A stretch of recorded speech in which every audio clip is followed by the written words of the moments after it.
নমস্কার, আপনারা দেখছেন নিউজ নাও। আমি রয়েছে সংযুক্তা। চোখ রাখবো এই মুহূর্তের সংবাদে।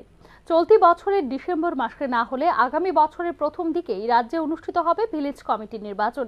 বিষয়টি নিয়ে ইতিমধ্যেই সক্রিয় হয়ে উঠেছে বিজেপির সহযোগী ত্রিপুরা পার্টি।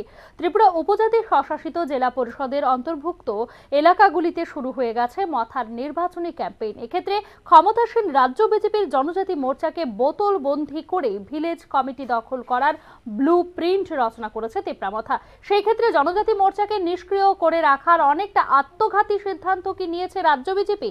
নিউজ নাও এর বিশেষ প্রতিবেদনে তুলে ধরা হচ্ছে এই বিষয়টি।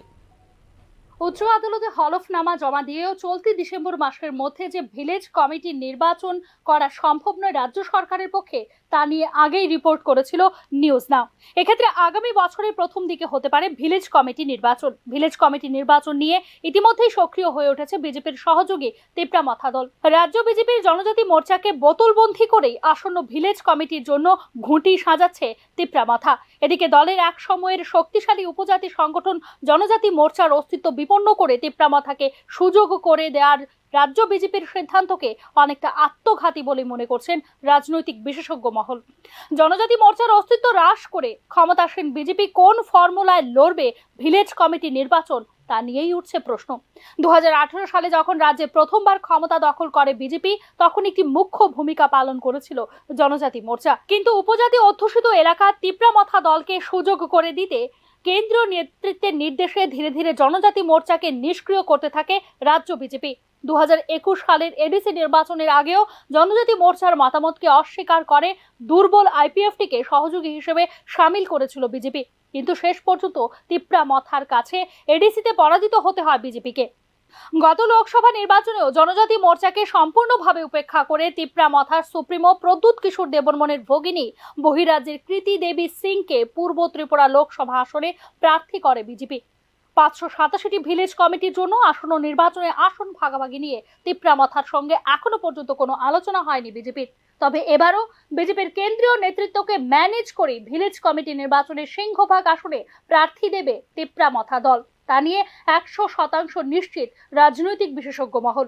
স্বাভাবিকভাবেই এক্ষেত্রে জনজাতি মোর্চার অস্তিত্ব এবং গুরুত্বপূর্ণ এই সংগঠনের প্রতি দলের বিমাতৃ সুলভ আচরণ কি বুমেরাং হতে পারে বিজেপির জন্য, তা নিয়েই চলছে চুলচেরা বিশ্লেষণ।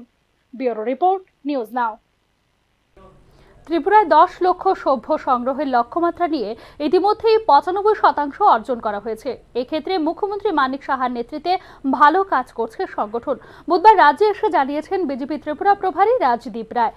বিজেপি রাজ্য প্রভারী আরও বলেন, রাজ্যের সদস্যতা অভিযানের কাজ খুব ভালোভাবে করা হচ্ছে। বিজেপিতে এভাবে কাজ চলতে থাকলে হয়তো ত্রিপুরা প্রদেশ কমিটিকে ভবিষ্যতে ভারতের 1 নম্বর প্রদেশ কমিটি হিসেবে দেখতে পাবেন রাজ্যবাসী বলে অভিমত ব্যক্ত করেছেন ত্রিপুরা রাজ্য প্রভারী। ত্রিপুরা রাজ্যকে যে টার্গেট দেওয়া হচ্ছে সেই টার্গেট ভারতীয় জনতা পার্টির ত্রিপুরা প্রদেশ কমিটি এটা ফুলফিল করছে। আমাদের মুখ্যমন্ত্রী ডক্টর মানিক সাহা, আমাদের রাজ্যের সভাপতি শ্রী রাজীব ভট্টাচার্য মহাশয়, যিনি সাংসদ রাজ্যসভা মেম্বারশিপ ড্রাইভ কমিটির চেয়ারম্যান আছেন, আমাদের ভগবান দাস জেনারেল সেক্রেটারি এবং এমএলএ, সবাই মিলে ওনার পুরো টিম যেভাবে কাজ করছে, আমি ত্রিপুরাবাসী ভারতীয় জনতা পার্টির কার্যকর্তাদের।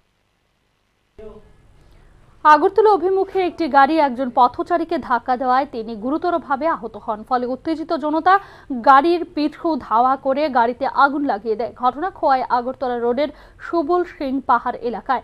জানা যায়, খোয়াই থেকে আগরতলা আসার পথে সুবল সিং পাহাড় এলাকায় একজন পথচারীকে ধাক্কা দেয় একটি গাড়ি। এতে তিনি গুরুতরভাবে আহত হন। ঘটনা প্রত্যক্ষ করে এলাকার উত্তেজিত জনতা গাড়িটির পিছু ধাওয়া করে। ভয় পেয়ে গাড়িতে থাকা চালক সহ যাত্রীরা গাড়ি থেকে সুবল সিং পাহাড়ে নেমে যায়।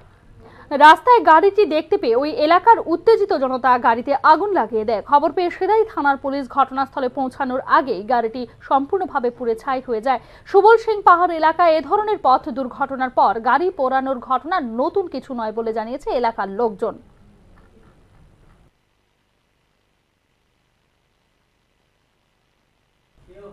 এখনকার মতো সংবাদ এখানে শেষ করছি। অন্যান্য আপডেটস পেতে চোখ রাখুন নিউজ নাও এর পর্দায়।